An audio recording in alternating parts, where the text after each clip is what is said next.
control should something happen. Right. Yeah, You know exactly. what I'm saying? Yeah. That's the trade-off. Yeah. In my book, whenever the dogs are out, the collar's always on. Yeah. My dogs personally only wear their collars when I know it's going to be an extensive period of time. But I'm a trainer. You know, they've been trained since the day I got them, and I'm very consistent with things. Right. It's about consistency, right? Correct. And then there's a lot of stuff that I don't do that owners do. You know, like I don't just pet the dog to pet the dog. Right. Yeah. I pet them when they earn it. Yeah. And it changes a lot of the relationship between them and I. Right. It's just how it is, you know. So, but I'm glad you're having a positive experience and everything's been good. So after watching the video and you got your collar a week ago, and it's just employing things, anything that you're struggling with or having questions about? No, honestly, we haven't really done too much besides heal with walking. Sure. Yeah. So, like you said, we can tell too. Like if I try the stay thing, like I saw in the video you did stay in Home Depot, and he's really good. Sure. For us, I want to get to that working level where if I'm going to grab his poo and I want to say stay, I can I could do the stay, walk away, and no. But he's still with us. He's not that. We haven't done it a lot, so I think it takes repetition.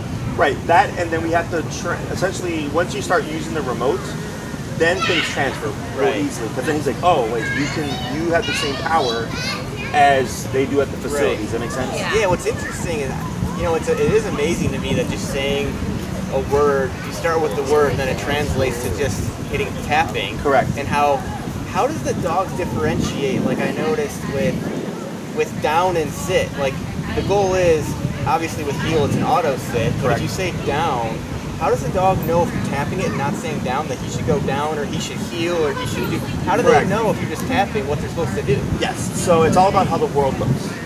Okay. So dogs translate the remotes depending on how the world looks. So if Archie would be 30 feet away and I would remote him, I would expect, even though I didn't say anything, he's going to run back to me. Because whenever he's felt the remote at that distance, it's always been come back to me. We're in the healing position. If let's say you stop and he forgets to sit, since you're beside him like this, the world looks very specific and you're here and you're not moving, the tap would mean this, right? It's just a relationship to you, essentially. Exactly. So then, since we do down from sit, which by the way, trainers will tell you don't teach it like that, because you're thinking like a trainer. I don't think like a trainer, I'm thinking like a dog owner. Right. Okay? Like dog owners don't care if their dog's down from the sit, right? Right. That's competition stuff. So, if I tap Archie in a sitting, while he's in a sitting position, the only thing in most cases that it's ever been the answer is play down. Yeah. Right? So that's how they start to decipher things. Right. And then we make them think through it. Like you said, you don't repeat the command, we use the pressure until they resolve the issue. Right. And in my opinion, that's what gives them a clearer context or concept of what they're supposed to do. Most people reset and they'll move and start over. Right. But then you don't learn anything. Yeah. You know? That makes sense. Yeah. I think the biggest thing too is I've done more of the commands. Gianna hasn't done a lot with the remote yet. Sure. And I think the biggest thing for both of us is going to be, I think you said in the video, is like, just like when you say no before you know you react before you know what the dog is going to do. Correct. I think we need to be okay with tapping. Correct. And especially the first couple months, so he knows, like, all right, this is annoying, I'm going to do it before they... Yeah, I think that's important. So you're saying we're not tapping enough? Probably not. Yes. Because we feel bad, but we shouldn't feel bad because it's a dog and it doesn't hurt. Yes. Right. So like, I have another case that we did that wanted to do a boarding train, but her dog was highly reactive. The dog reacted lunging and barking. And she was up front, she's like, Jesse, I'm going to tell you right now, I'm going to have a hard time with the training. So I told her, then don't do a boarding train. Because we're going to do all the work, and then when we give it to you, it's going to be super difficult. And she did the first class and it was hard. It's on YouTube. Dogs jumping, barking was super bad. And then 2 weeks later, we saw for the second class, 180. Dog is like 5% of what it was before. And she was much more comfortable and confident. Yeah. Right? And I could have, before I told you guys, like, I don't care about the money. I care about what's going to make the client happy and what's going to work best for them. Right. And I told her the same thing. I'm like, I'll make more money taking your dog in for a week and we'll fix the problem in a week. But I know you're going to struggle. Right. Because you've not done any of the work, right? Yeah. In your case, it's super simple. Archie doesn't have any of those issues. It's really just getting used to reinforcing it. Yeah. Right. What does make things easier is there is that disconnect because you're not yanking, right? In the video, you don't see us being forceful with them at all. No. You just press the We're button. not like that either. Even like for But Gianna, you have to think back real quick. Let's think back to walk. Prior. Knee collar and Knee post collar. collar. All right. You have to I'm pull saying them. since we are. Since we've been using the collar for a week, it's like you said, we don't pull him. He doesn't pull us. Yeah, It's great. you don't yell at him. You know, you don't get It's angry. very enjoyable. Yes. And yeah. So what we'll do today is I'm gonna just have you, Joe, real quick. I'm gonna have you show me what you picked up, what you learned, and then we'll switch to Gianna, and then I'm gonna just kind of see what you're missing and what we need to work on. Awesome.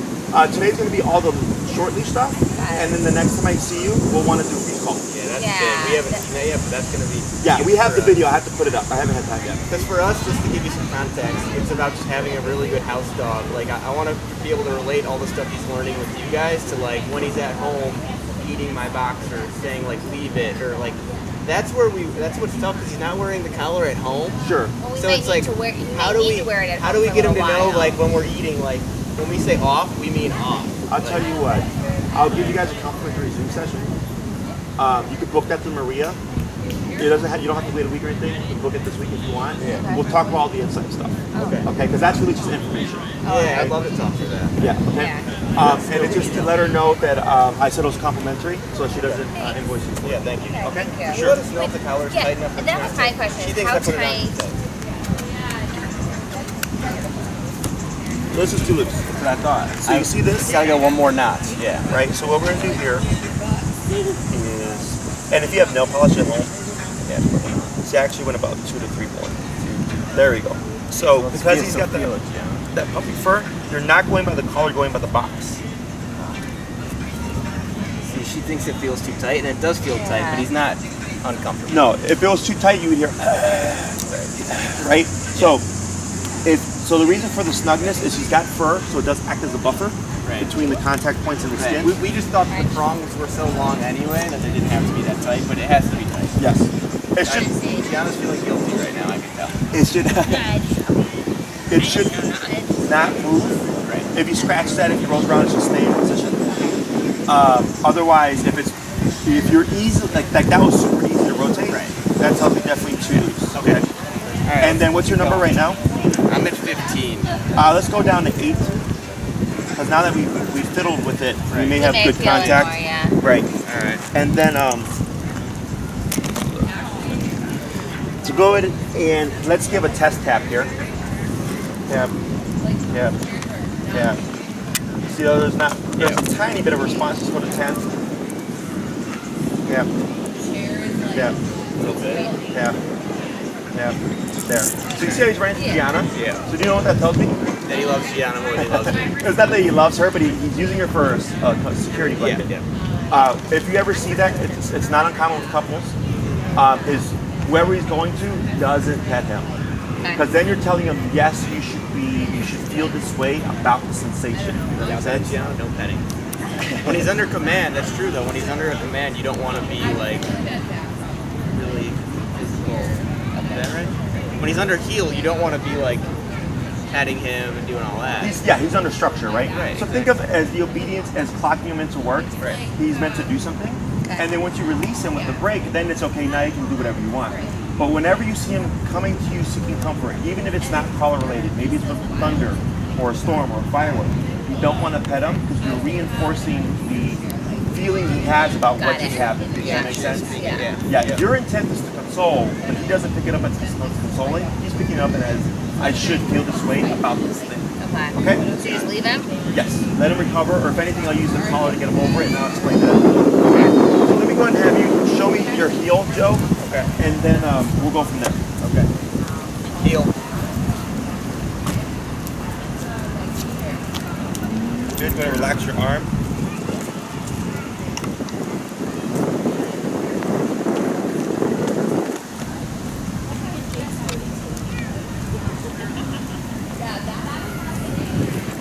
You're ready to come to a stop when you're ready. Right. There we go. Good. So he puts his butt down. Oh, so he's clipped to his harness, right? So just as a heads up, does he have a flat collar on? Yeah. Yeah. Let's go ahead and clip to his flat collar. Okay. So the reason we want to switch from the harness to the flat collar is if pressure for whatever reason goes on his chest, it's going to make him pull more. Okay. So then the harness is saying pull, and then the e-collar is saying don't pull. now you have conflicting messages. Okay. Okay. So then that's going to make things more complicated for them. So I just switched to the flat collar. I know people put the harness because they don't want the dog getting pressure on the throat. I understand that. So if it's a walk without the e-collar, just the potty, and you want to use the harness, I have no problem with it. With e-collar, go with the flat. Correct. E-collar will be with the flat. So in case there were to be tension, it's not going to promote pulling. Right. Okay. So it's gonna be annoying, just like the tap. So he's gonna be like, all right, I shouldn't pull. Exactly. Okay. But the harness will contradict that if you have it on paired with e-collar. Okay. A little bit more.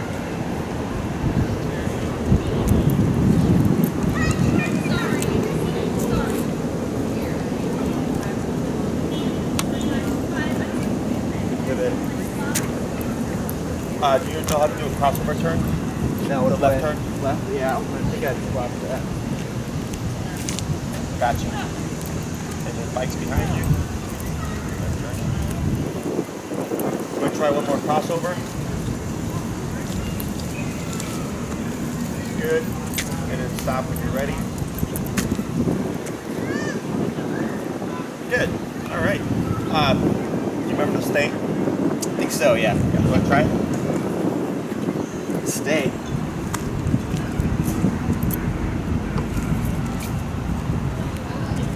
Good. And then back to the side once you complete this. Excellent. So there's a couple things that I'm seeing. Okay. One with the heel. Your pivot was correct. Your crossover was correct. You're leading those with the right legs, but you weren't slowing down prior. Okay. So the slow down is super important. Are you a fast walker? No, I'm a slow walker. You're a slow walker? Yeah. Okay. So, so with fast walkers, I make them walk slower. Yeah. And then for slower walkers, I make them walk faster for the dog's benefit. Right. Okay. Body language. Exactly. So it gives them something very clear to see. Because in a real walk, if you just turn left, you're gonna punt Archie because it's abrupt.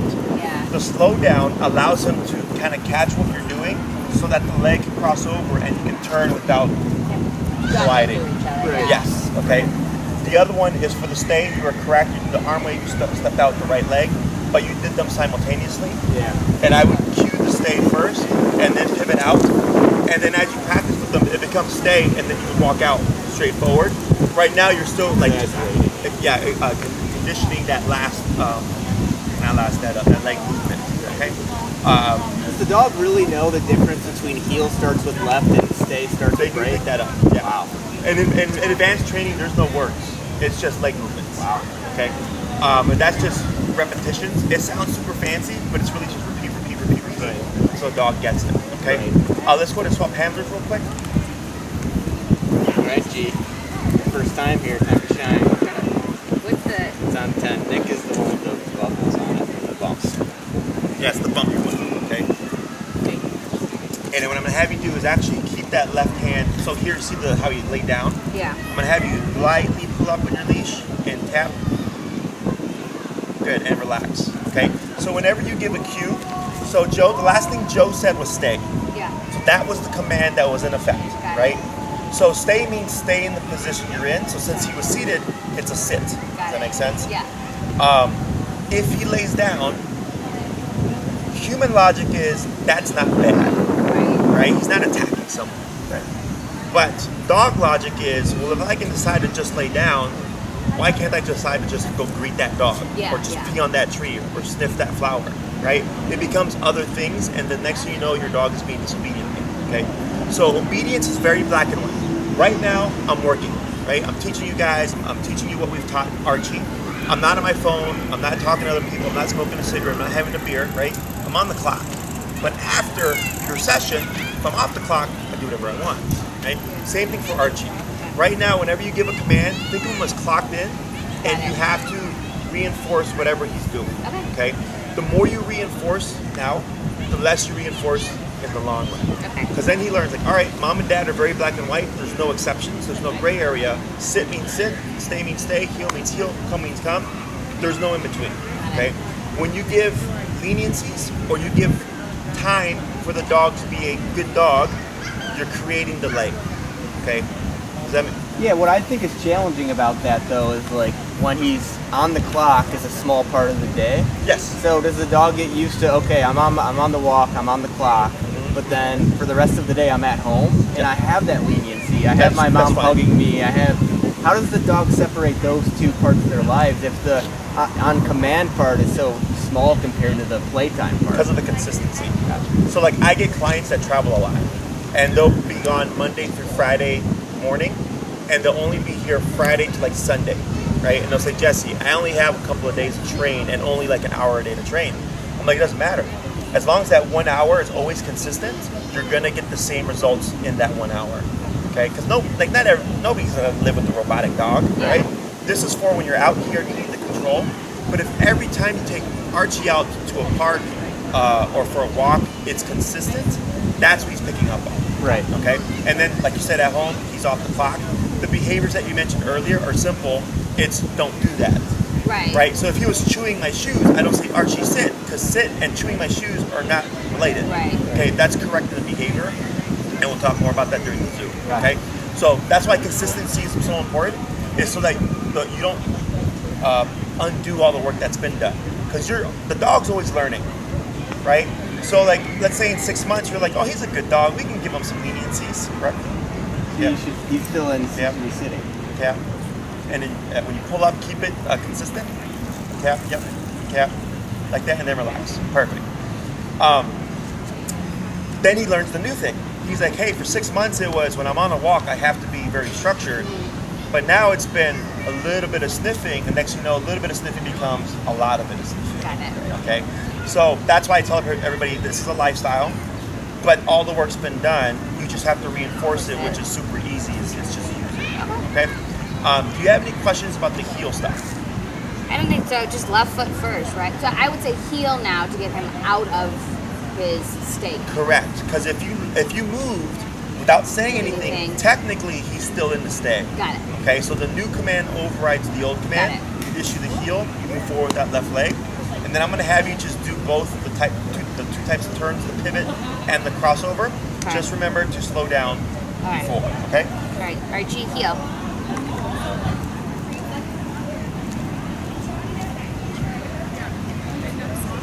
And give some slack tap forward. Good. There you go.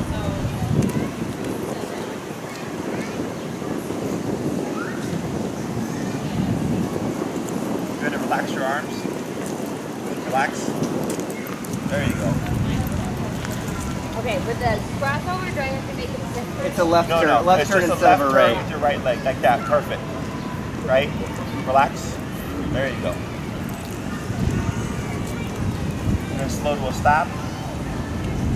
Okay, and you should auto sit, so we don't do anything here. Okay, you're gonna issue the stay. Okay, stay. Pivot out with your right leg. Right, there you go.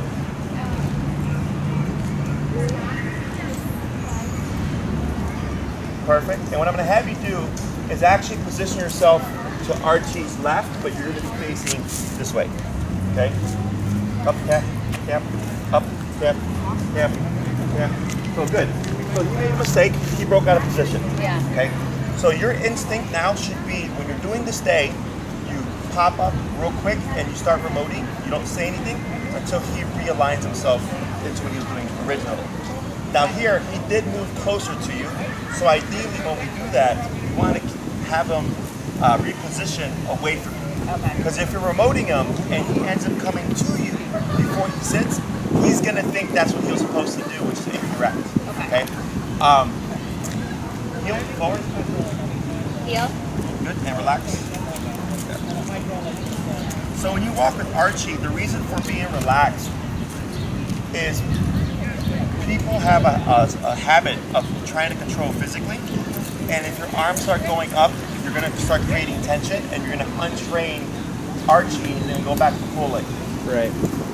Okay, and plus, nobody wants to like walk with tension. More comfortable. Yeah, Exactly. You want to be nice and relaxed.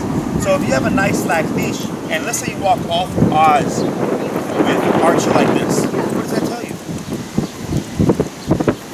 Good boy. Forward tap. Tap. Yeah, he's a good boy, and we're good trainers. Slow to a stop. And he auto sits, right? Good. So like, let's say you walk up on the lakefront, super busy, geese and all that stuff, right? You're nice and relaxed. Archie's right here, completely slack leash. That's mental game. Okay, people tend to do physical game, which is restrain the dog, and they'll say, Jesse, my dog walks pretty good on the leash, and I go, show me. They're like this, and I go in and let the leash go. You're working too hard. And then, yeah, exactly. Then the dog goes, right? So that's nothing with the dog or associating. It's the fact that they're restraining, okay? And sorry, one quick question. So if he's under heel, like you're at the beach going through, you're walking through, and you know he's gonna start running after birds. As soon as he gets off a heel and starts running, you're tapping like crazy, so he knows you're under heel. You can't snitch. You can't run after a bird. Correct. Ideally, you want to correct prior. So if you see, like, if you know it's gonna happen, the moment I see the eye contact, boom, right there, right? Now, let's say he's full-blown lunging. What number are you at right now? 10. 10 may not be appropriate. Yeah. You might have to go up, 30 before he goes, right? And he jumps back. Do not feel bad about the yip. Okay. Dogs bite each other. Right. Okay? It doesn't always mean discomfort. It can mean surprise. Okay. It means like finally the hit registered because you're so focused on the bird that he goes, oh, what the hell was that? And he jumps back, and then you can go back down to your 10. Yeah. Okay? So we just had a walk here, and a previous dog we trained was there, and she said, my dog goes after geese. Her dog's number is 25. And I said, go up to 35, and then shortly later, we saw geese, and she tapped, and the dog let go, and boom, back in the heel, and we walked by, no problem. Okay? So don't get married to a number. Got it. It's going to change, okay, depending on the environment. If there be like tons of dogs around, I'd expect the number to be higher. As you practice in that kind of context more, the number tends to go down. Because now the dog's associating, like, oh, okay, like there's consequence here, and it's not a free-for-all, even though I see a bunch of my buddies. Okay, your training is only as good as the environment you practice in, right? Which is why we like to go to Home Depot and stuff to expose the dogs, and sometimes you go to Horner Park and everything. Yeah. So it transfers better for the owner. But if you keep them like within the neighborhood where it's quiet and nothing's going on, yeah, it's going to be perfect there. But then 6 months later, when you're like, hey, let's go to Oz Park again, and there's like a bunch of people and dogs running around off leash, he's going to be more distracted because it's a totally different context, okay? So once you have the obedience, what I tell everybody is start applying it everywhere. New locations, things like that, breaking up the norm. And in the beginning, if you see he's struggling, it's almost always the number. Just raise the number. He knows, or he's associated heel and what it means. Right. Now it's just making it important enough within that new context for him to actually do it. Does that make sense? Yep. Yeah. Okay. And we should never feel bad because it's just a quick stim and it's annoying, and Correct. we shouldn't feel bad about putting it through. Even if we raise it to 50, there's no guilt because that's the number for that moment. Correct. Size, breed, personality. I had a puppy. His size, 6 months, that we just trained yesterday, Black Lab, was at 68 or 78. Okay. Right? And towards the end of the class, we went down to 28. But for the beginning, 78 or whatever was what required. But the dog, you see just night and day shift. And we go with the dog. I was like, okay, cool. We had the attention. Dip it down now. We don't need all that power anymore. And sure enough, 28 worked. Right. Okay? The other thing is you want to get comfortable getting past that discomfort. A lot of people have it. It's not uncommon. But I want you to think shit show scenario where things are going south and you have to crank it. If you've never done it before, you're going to have a hard time, and that's not a moment where you're going to want to struggle with it. Does that make sense? Yeah. So I'm very comfortable with it. I've had to blast dogs on 127 continuous. I've had to double collar some dogs.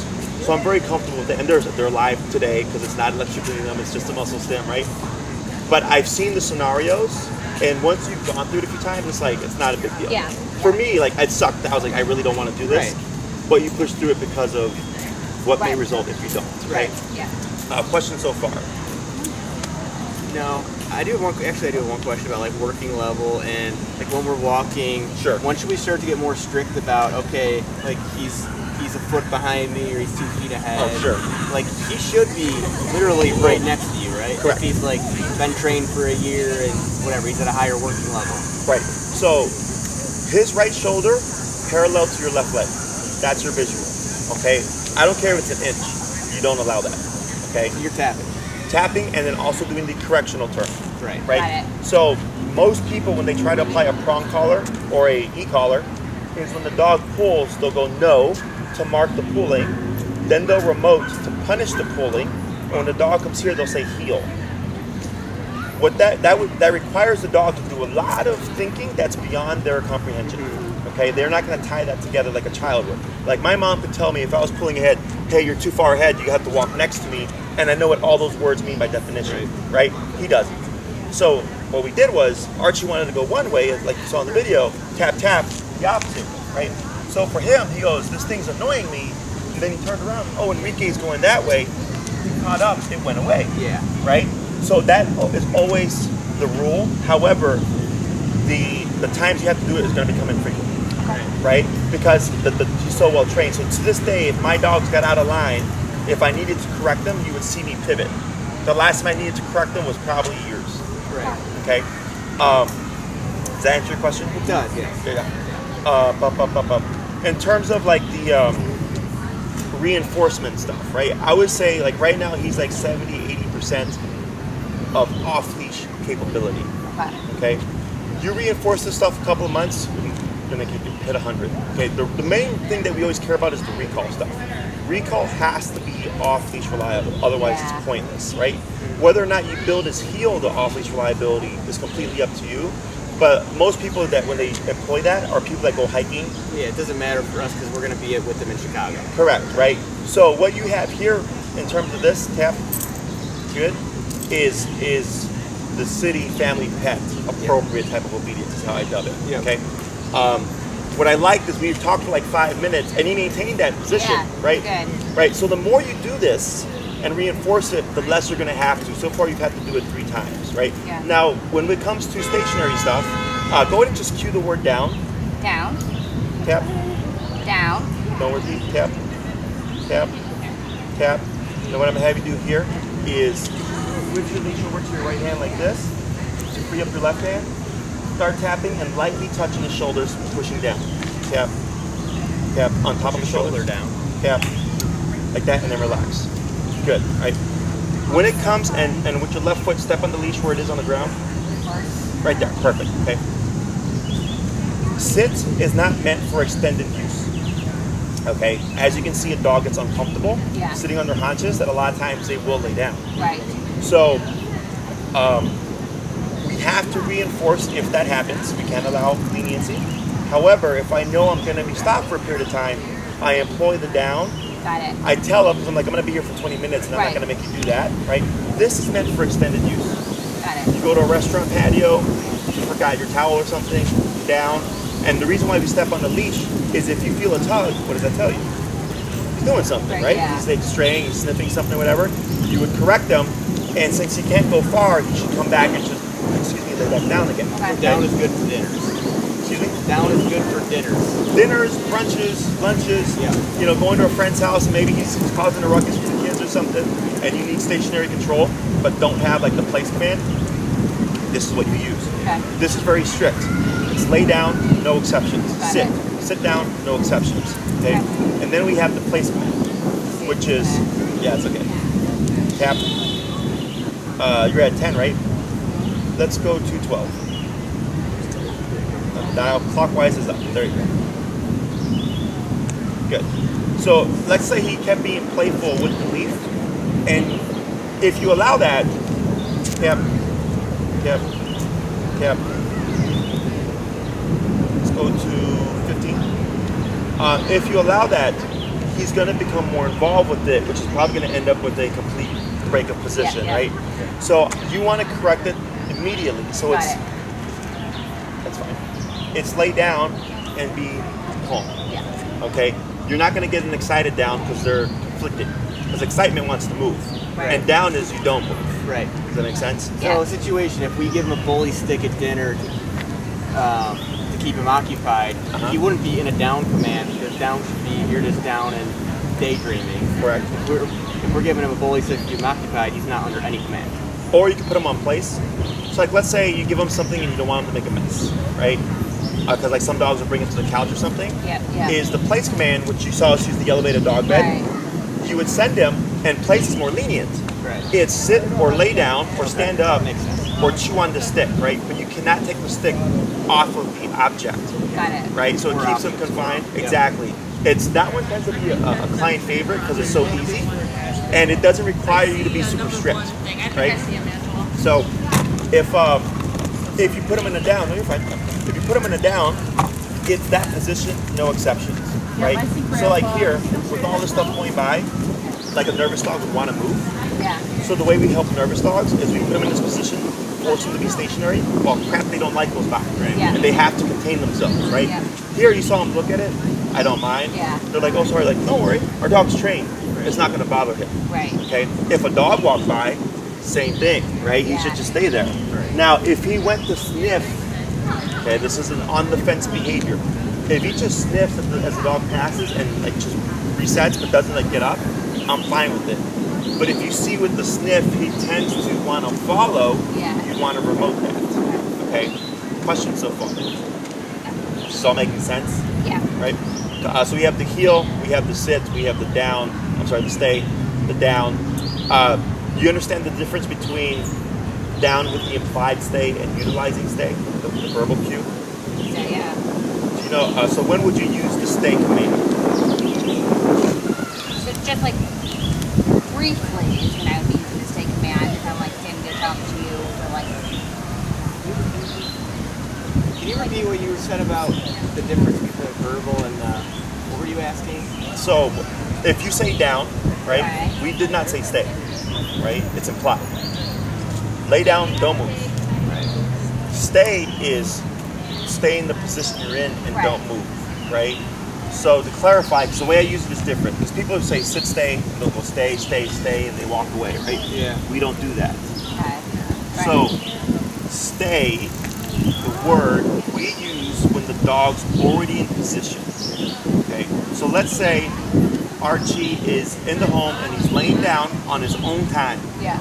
But then you decide, I need you to not move. Okay. Stay. You wouldn't stay down. He's already doing it. Right. Does that make sense? Yeah. Like human logic wise, such a dog doesn't care. Yeah. But for the human, it makes more sense to say stay. Sure. Then it becomes a down. Does that make sense? He's already laying down. He has to stay in whatever position he's in before he's on command. Correct. So when you're in the heel, the auto sit isn't a sit. Because if you're to move again, he's most likely to move with you because of heel. So stay is stay in position, which is it's a sitting position. And then you can move away, the dog doesn't move. So it differentiates the dog from move with me to don't move with me. Okay? So here, since you downed him, we wouldn't say stay. Because down comes with it. Right? I got you. The way we imply the down is if he broke command, we would remote him with no warning until he repositioned. Okay, so if he got up right now, you'd simply start tapping until he would go back down. So then he learns, oh, if I get up, this automatically goes off, but when I lay down, it goes away. And if I don't get up, it doesn't kick in. You see what I'm saying? Yeah. So most people repeat the command and say down again. Right. You reset the command then. Because you've not taught him to not get up, you just simply said lay back down again. Yeah. Right. Okay, that's how a dog brains work. Because you can tell a kid, put your butt down and don't get up, you know, and if they get up, you can explain to them that they weren't supposed to do that in the first place. You can't do that with dogs. Right. So he just thinks if I want to avoid the pressure, once I'm given the cue, I go into position and I don't get up. And then we have no problems. Right. Okay? So if we slowly backed away from him, can we test it? If we slowly backed away from him right now, he should not move because he's under down. Down is like a stay on steroids. Or it's more specific. Yes. To stay and stay down. Correct. When is he going to get to the... I know it's going to take consistency, but right now, if Gianna started walking, he's going to walk and follow her. Okay. But like, how do we get to the point where we're confident? I know you're going to say probably consistency. Yep. Where if she starts walking, he remembers that he's in the down command and he can't just walk with her. Correct. Even though he wants to. Correct. So go ahead and step in your leash. You got a good distraction coming. You go by. Yep. It's a good distraction. Yeah, it's helpful to walk by. Yeah. It's a good distraction. Oh, for him? Yeah. Go ahead and bump a little bit. Yep. Claps. He's a nice boy. Yep. Getting close. Going bump again. Yep. What are you guys doing? Oh, we're trading. He's working on a downstay. Okay. Yep. You're a special guest. Oh, thank you. Right? Yep. Okay. All right, you're okay. Yep. All right, see you guys Thank later. you. Thanks. Yep. It's okay. Yep. Yep. Yep. Yep. Yep. Don't move. Just use your remote. Tap. Tap. There it is. Okay. What's your number? 31. Okay. So let's take that. It's a really good insight. There's a mistake, but I want to point out something. Is when the dog was here, you're at 31. He's jumping in a happy fashion. I could tell when the collar kicked in because he started to back away. Got it. But he didn't go into position. Yeah. As soon as he left, boom, right? So what does that tell you? In the moment. More stimulation. I think he needs more stimulation. The more he in the wants, moment. the more enticing the reward is, the higher you need to you're go. gonna have. Yes. So were you Yeah. bumping it up, or were you? I was. Yeah. Well, because I started at 15. Yep. And I just kept going up. Right. So what that also told me is as it was actively happening, 31 wasn't enough. Yeah. I'd be higher. So Right. once you hit that right number, what would have happened was he would have backed off and laid Lay down down. and kept it with the dog sniffing. Got it. Once the dog left, he was still stimulated Yeah. that he needed 31, but right afterwards, sat down, laid down. So he's still related to the previous command. Right. Does that make sense? Right. So people think that that's not possible, but it is. Okay, I've seen it for 10 years. The books are wrong because here's proof. Right. Right. Just went back and down. Exactly, with no words. Right. So the next time that happens, I'm already at 31. Right? Because that's what we left at today. So then you maybe you go to 40 and then he fixes the issue. Yeah. And then you do that repeated and you learn like, okay, 40 when the dog comes. If you practice it so many times, next thing you know, I only need 12. Right. Possibly. Or if it's exactly. Or he might think it's always worth it unless it's 40. Yeah. Okay? So I like to take advantage of moments like that. Yeah. Where it's like the dog's in position, see what happens. Because if you've not seen that, and outside of the lesson, it was in a situation, most people keep it at the number that they're at. Right. They'll keep it at 12, right? Because they're not wanting to cause like a negative response or something. Right. And this shows you that Archie may sometimes need a much higher number, and we still weren't even there yet. Yeah. Yeah. Okay. Yeah. So file that number away as 30 the next time a dog comes to sniff him. Okay. Questions about that? So your question of if Gianna leaves, Right. he's going to want to follow her, right? Yeah. So let's go ahead, because he laid in the awkward position. I'm going to have you just go and do a quick little heel. Did you reset your number? Yeah, there's a there. Okay, so go ahead and pull your left foot out of the loop there, and go ahead and just say heel and turn to your right. Okay. Yeah. Yep. And go ahead and pivot back this way, and then come to a stop. There you go. Right? And then we're going to wait a second here. Go ahead and cue the word down. Down. Tap. Tap. There he goes. Good, right? And go ahead and you're gonna just step back. Good, I'm gonna have you hold right there. So he's actually already capable of doing that with Gianna. Okay? In a context where there's not something else. Right. Okay? You would have to do what we just saw first, and then you would remove yourself and then have that come in again. Does that make sense? Yeah. You have to work up through stages. Sure. So the way you can push this at home, if you want to build to that, is at the facility we have columns, and you may see dogs laying on beds, and we have them tethered. Okay, that's our cheat system. So the dog doesn't care that they're tethered. Okay, so we'll work with the dog, we'll place them, we'll tether them, we'll grab another dog and walk away, and they might think like, oh, what's going on? They'll hop off, but they can't get anywhere, and we remote them from across the facility until they fix themselves. And now the dog goes, oh wow, like you can be 40 feet away. Still works. Yes, right? But then they learn to fix it without us being involved. That's cool. I like that. Yeah, so like in your home, if you have like a couch, Yeah. if you have like those old school radiators, right, that are like built Yeah. into the home that you can tether him to, and you put him in a down and you just walk away. And it doesn't matter if he gets up right away or 30 minutes later, you stay where you're at and just like right now, you just kept that pressure on, you adjusted it until he fixes the problem. Okay. Okay? Yeah. Now, the hand motion that I had you do earlier, is when Archie is panicking or confused and does not know what to do. Okay. The way you can tell the difference is because they'll start to pop around. Right. Okay? He's like, you're annoying me with the tap, but I don't know what to do. Exactly. So if that happens, I keep the pressure on. Okay? I don't try to stop or reset it. I keep it on. I'll walk over to him and very lightly touch his shoulders to remind him, oh, boom. And then I walk away. I don't repeat anything, none of that stuff. That's what the physical touch is for. It's kind of like their grip to reality when they're panicked or confused about what to do. Okay? Don't feel bad if that happens. When you work them through it, you're making your obedience more reliable. Okay? Because he's panicking. So if you make him think through it and figure out the solution, I always tell people it's like having a fire escape plan and practicing it even though there's no fire. Because should there be one, you've done it so many times that you have a foundation. Because no one's going to be perfect. Right? Yo. So, and I imagine like people in the medical field, especially in the ER room or like EMTs and stuff, I'm sure the first few days are hard because it's emergency situations, right? There's nothing like the real thing. Right. But once they do it so much, they just come to the situation, they're calm, boom, boom, boom, boom, boom, right? It's the same thing for the dog. Okay? Questions? When you're tapping frequently, is it like tap, tap, tap, tap, tap, or is it like tap, tap?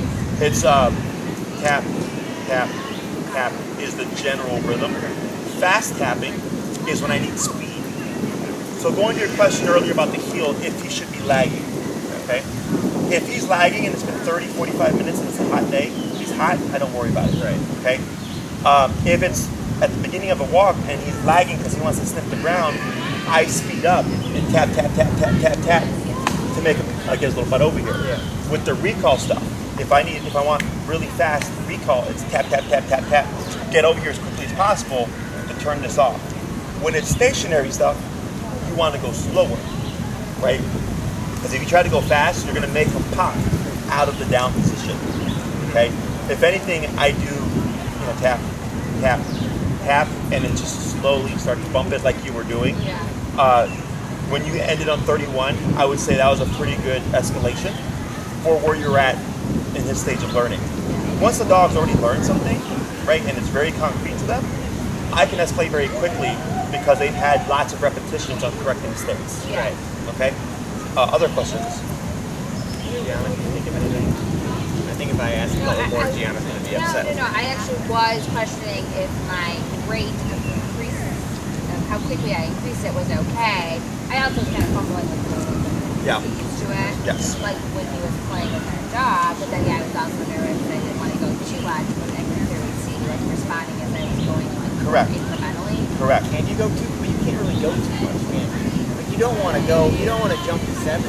Right. But like if she would have bumped it, ended at 50, and like you said, it surprises him. You can tell he jolts. Yeah. That's still not going too much. That's just like.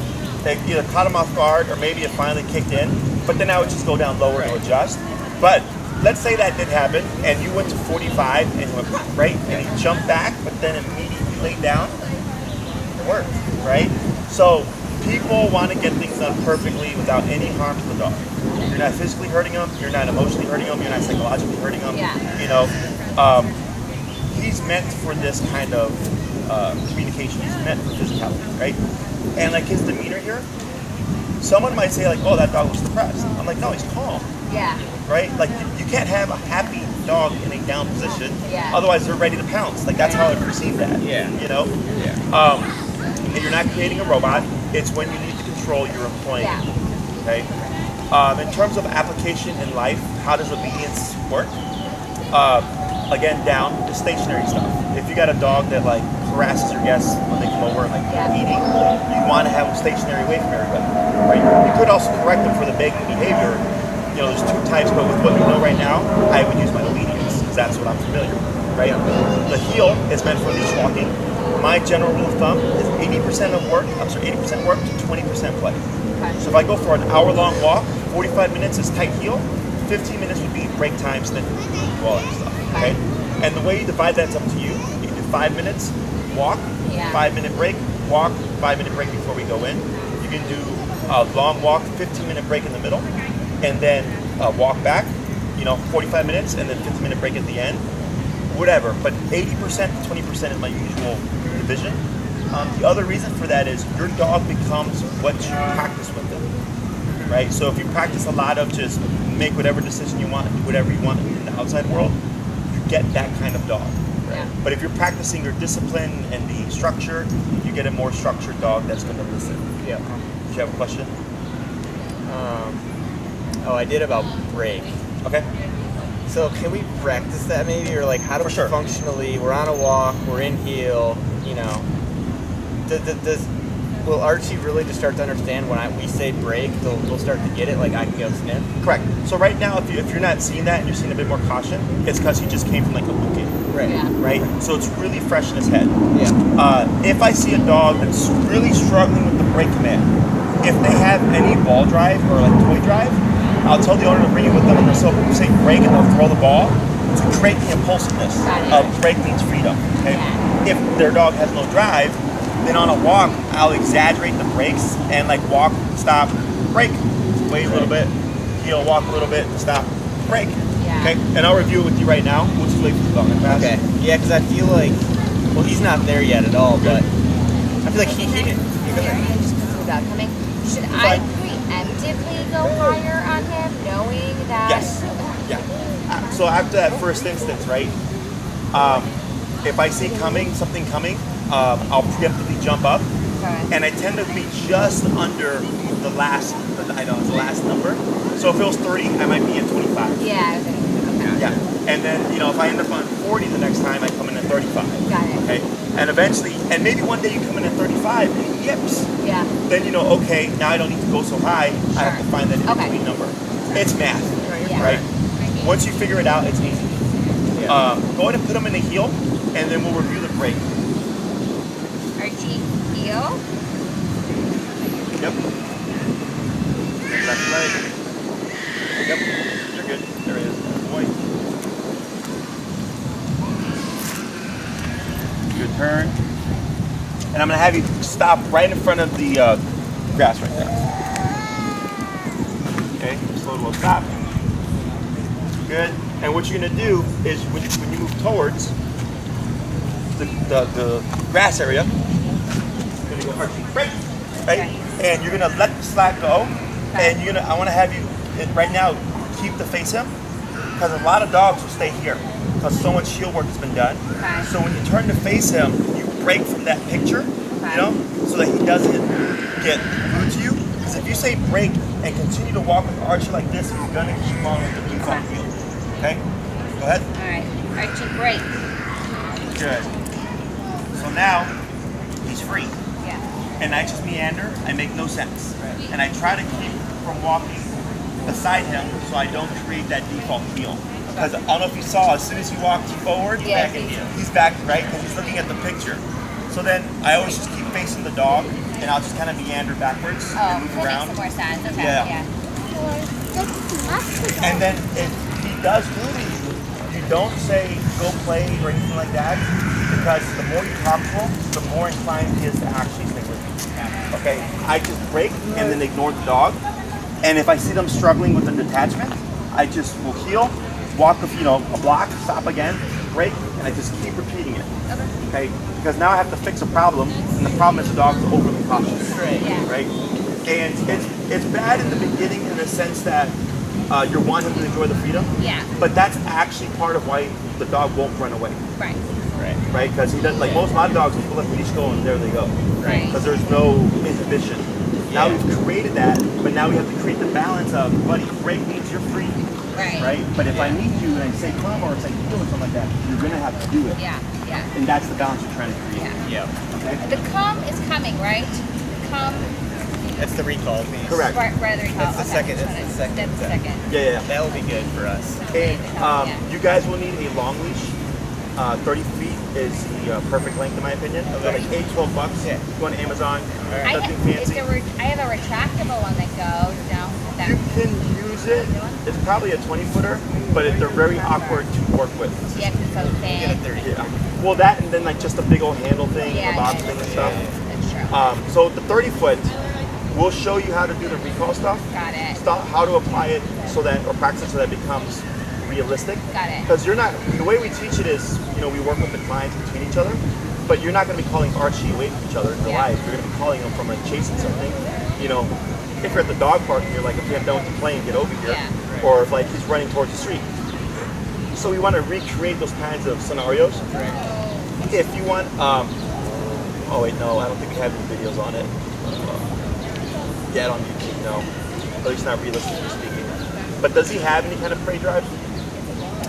He's been going after squirrels. And birds Sure. and like randomly like glowing leaves. Oh, to go after. Sure. That's about it. Not really prey, but you know. Right. So I use that to my advantage. I have no problem with prey drive. He's a dog. Yeah. Right? Like he's meant to hunt. Right. I use it, like, so if there were squirrels here that he was really in tune to, I'd like break, and I'd let him go crazy for the squirrels. I'd sneak behind him, I'd let him have at it for a couple of minutes, and Archie come, boom, boom, boom, come back, add a boy, wait a moment, break, go back to chasing those squirrels again. So I can use the distraction as the reward as well. Yeah. And then he learns, oh, squirrels aren't off the menu, it's just I have to give him permission. Gotcha. Okay? Yeah. Other questions?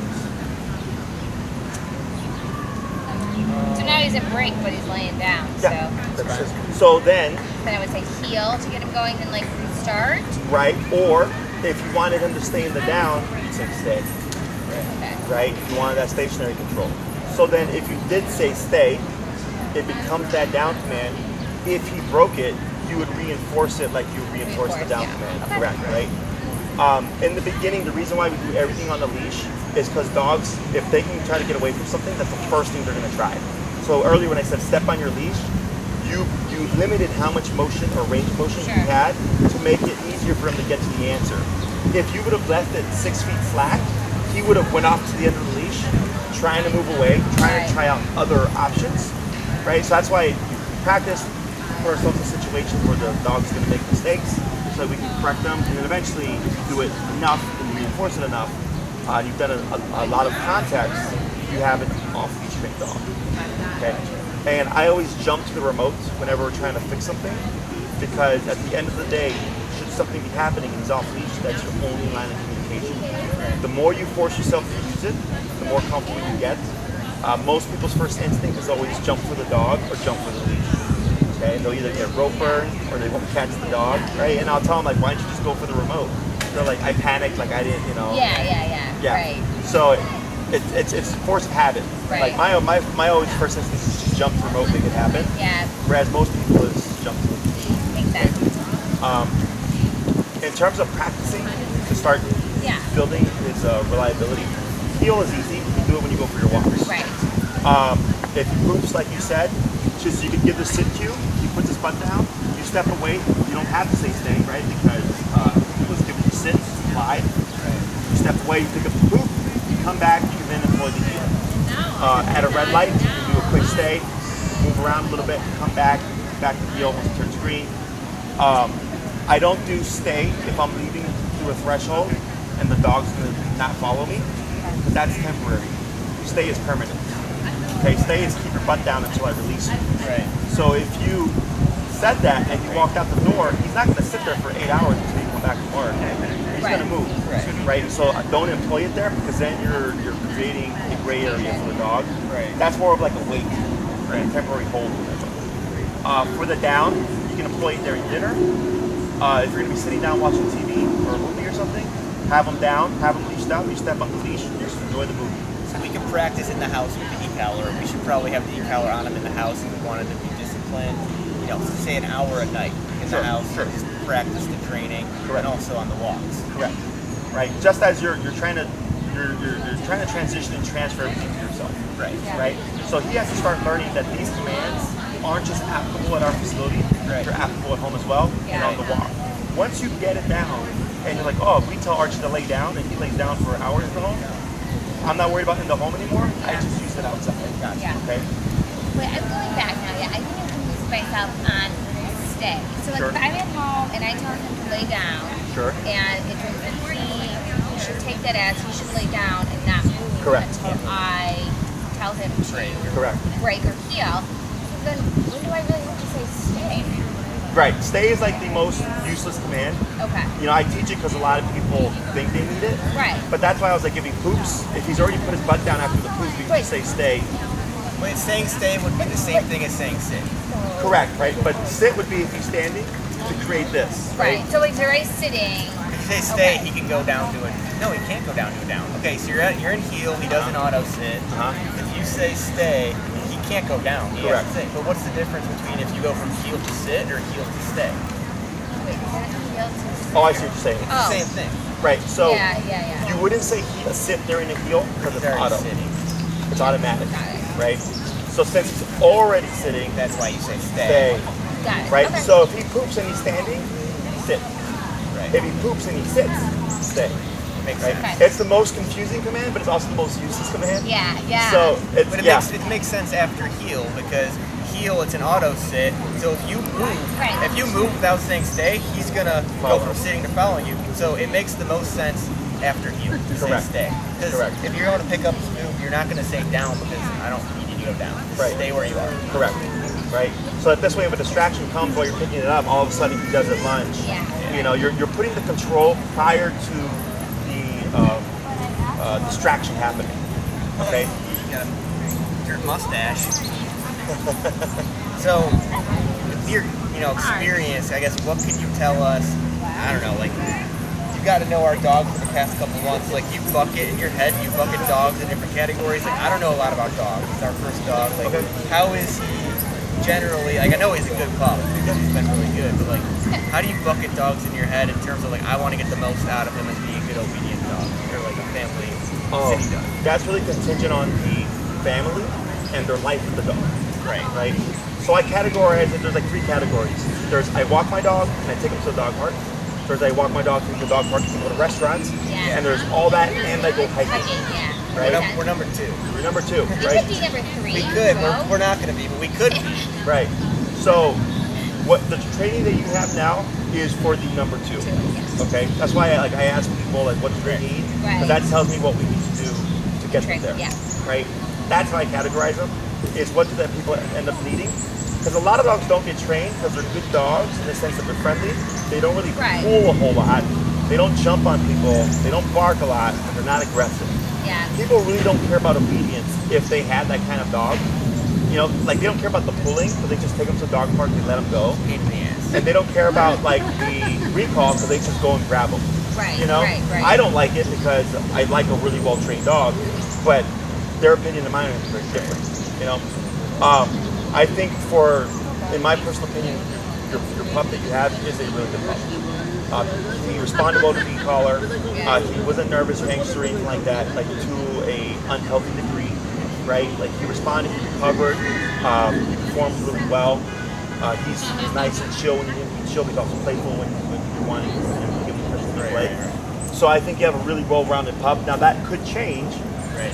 I would say probably not going to happen as long as you're consistent with it. Okay? Yeah, great. Other questions? Can you wear the collar? I know they recommend like 2 hours a day. Like we shouldn't feel guilty if we're on a long walk and we stop at the dog park and he plays for 30 minutes. We just keep it on him. Yeah, because then you start to learn I can play. positive things, right? I don't want a robot, right? I want a dog that is like if you see my dogs and I tell them break, they're shooting all over the place. Yeah. Right? Because I've given them permission. Right. But the moment I put them under command, boom. Yeah. Right? Right. That's what I'm looking for. Right. And it doesn't have to be perfect because it's a family pet. I do need functional. Right. So like my down, like for instance, just so you know, like a lot of trainers will train it where the dog looks like this, like a sphinx. It's not realistic in life because it's uncomfortable. Right. A lot of dogs will do this where they'll swivel over. Right? That's perfectly fine. Or some dogs roll on their back. Yeah. Perfectly fine. You're down. Because it's like if you're gonna hold that for 3 hours, Be comfortable. exactly. Okay, so I don't care about aesthetic, I care about function. Now just so you know, like if he starts chewing stuff, so right here, Yeah. tap, tap, tap. So technically he's on break, right? Right, but if you don't want him to chew Oh, stuff. I got you. So what's your number? 16. Go to 20. Right, we're just gonna watch here, okay? So another function for your remote is to stop behaviors Yeah. that you That's don't good. want, okay? Now someone would say leave it. Yeah.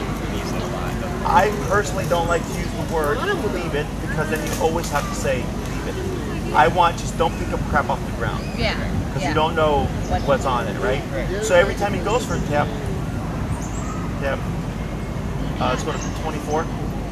I remote, right? And you can see how there was no real response here. So what I'm looking for is you'll see him kind of back away from the object and reposition. Okay. So if I see any interest, that's where I remote. Okay. Now in the beginning, when we're just teaching stuff, I do tell people don't remote the dog for something when they're off leash in an unenclosed area. Okay. So we transfer recall to you.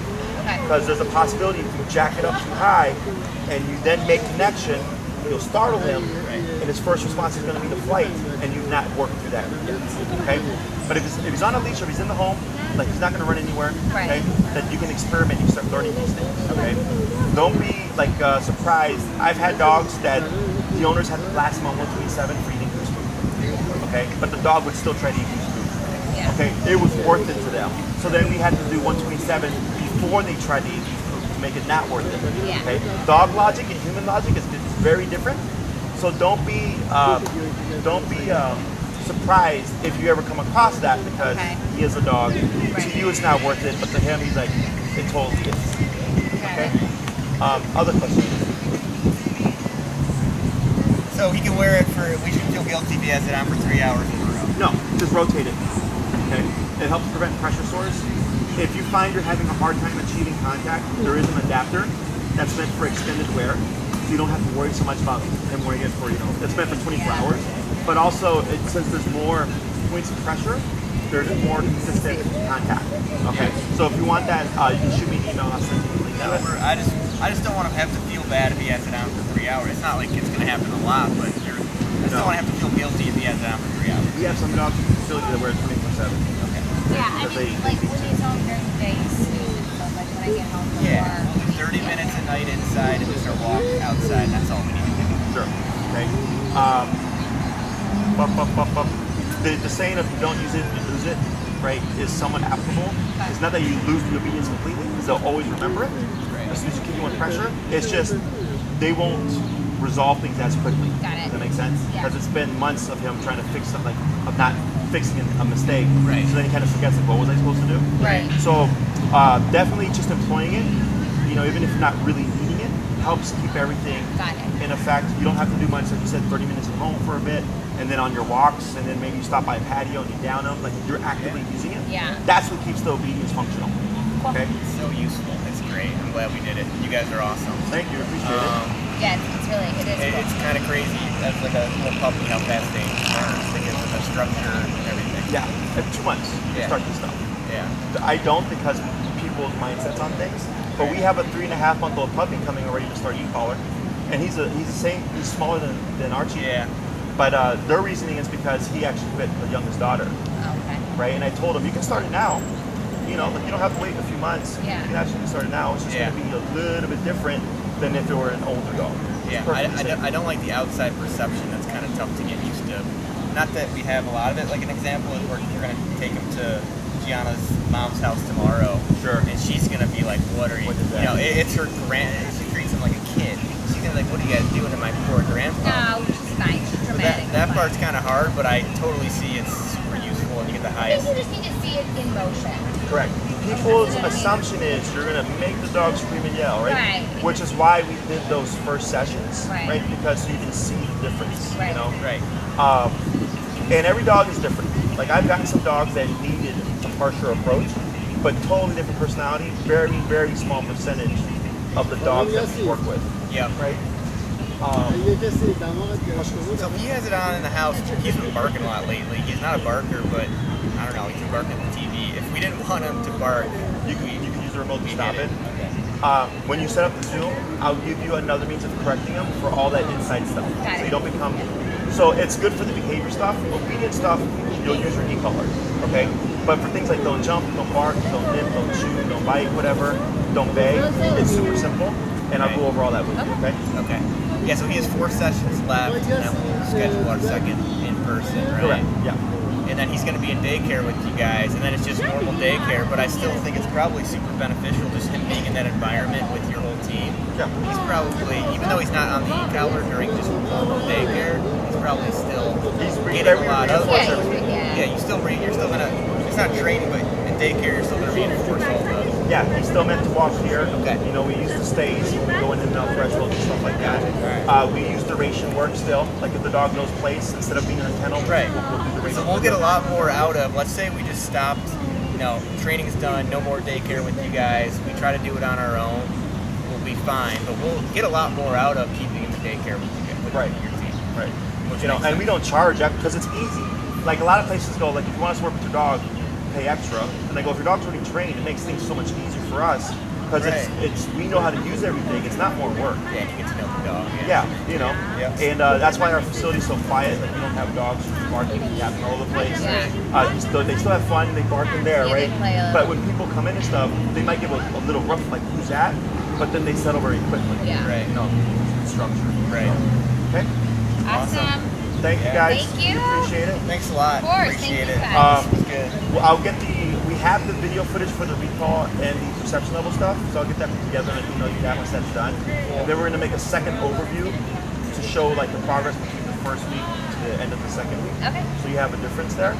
And then you can schedule the second class and we'll cover the recall stuff. But definitely feel free to start employing all this stuff that you learned today. And then if you have any questions, just shoot us an email. Sweet. All right. Okay? Generally, when we're setting up training, he has 4 left only, but like I saw you have put a note on Instagram. Should we just, I've been emailing your info or whatever. Should we just tell Maria? Oh, yeah. So that's more so for the invoicing stuff.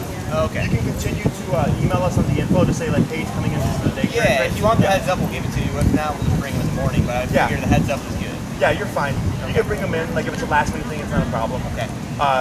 Once we start getting like 40, 50 dogs, we're gonna have to be a bit more strict. Right. But we get like right now we're rebuilding our clientele base from COVID. Right. We're about to hit we're getting to like the 15, 20 range, which we were before COVID hit. Okay. Yeah. So we do appreciate any referrals and stuff like that. Yeah, If you send us someone our way, we give you a free daycare day, by the way. Yeah, no, we've been trying and think we saw that, you put that on Instagram. We have friends with pups that are just not in the area. Sure. But yeah, if we ever know anyone, we'll send them your way because you guys have been awesome. Thank you. Appreciate it. And it's so nice too, 'cause we live a block away, so it's like ultimate. Yeah, I mean, there's a ton Oh of my dogs God. in the neighborhood. Yeah. But there's active that's Yeah, across the right street. across the street. I was surprised at how many daycare places there are in that little area. How are you guys different than active? Active is just Just all daycare. day play, but we're more training. We're training structure. We do the pack walk stuff, which used to be an added service, but since things were so slow, we wanted to get out and stretch our legs. We just made it part of the day. Yeah. And then my handlers got really good at it. That it's not work for us anymore. It's also really good marketing. You guys have been doing a really good job marketing the business, so it's been good to see. Thank you, appreciate it. Even especially with that crazy lady the Oh other yeah. day. I don't play with that. Yeah. And it's crazy. They took everything down. I know. Because Usually says something. because the guy came to talk to me